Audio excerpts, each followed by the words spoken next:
តើ iSkill Biz ជួយអ្នកឲ្យលក់អនឡាញដាច់បានយ៉ាងដូចម្តេចទី1ជួយឲ្យការលក់កើនឡើងជារៀងរាល់ខែ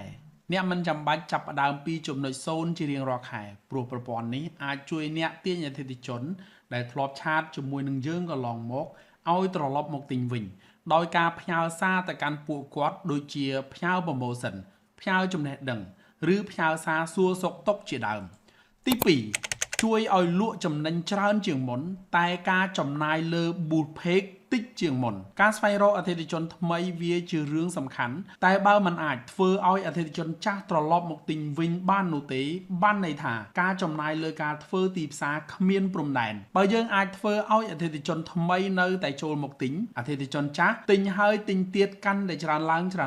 បែបនេះនឹងជួយឲ្យការលក់របស់យើងកាន់តែចំណេញមែនឬមិនមែនទី3ជួយរក្សាអតិថិជនឲ្យនៅប្រើផលិតផលរបស់យើងជាបន្តបន្ទាប់បងប្អូនធ្លាប់ទេថាមានអតិថិជនទិញហើយតែយើងមិនដែលសួរសុខទុក្ខគាត់ទាល់តែសោះឬអតិថិជនឆាតមកសួរតម្លៃក្រោយពីយើងប្រាប់តម្លៃអតិថិជនក៏ស្ងាត់ទៅវិញយើងក៏មិនដែលតាមសួរគាត់ឲ្យគាត់ចាប់អារម្មណ៍ផលិតផលរបស់យើងវិញឡើយមែនឬមិនមែនបើបងប្អូនជួបបញ្ហាទាំងនេះប្រព័ន្ធអាចជួយបងប្អូនបានដោយប្រព័ន្ធអាចផ្ញើសារទៅកាន់ពួកគាត់ទាំងអស់នោះជារៀងរាល់ខែមិនថាពាន់នាក់ម៉ឺននាក់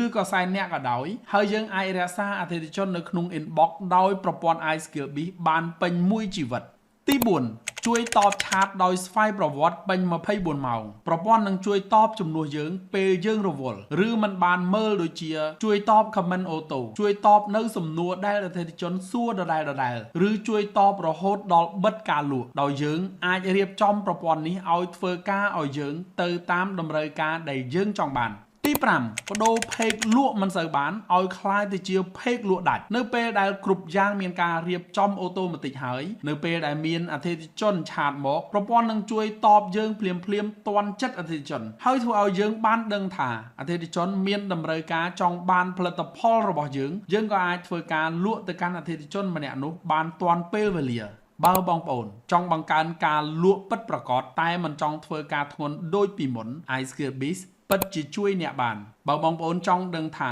តើលក់ផលិតផលអ្វីនៅលើ Facebook ដែលស័ក្តិសមនៅក្នុងការប្រើ iSkill Biz សូមបងប្អូនចុចនៅខាងក្រោមនេះ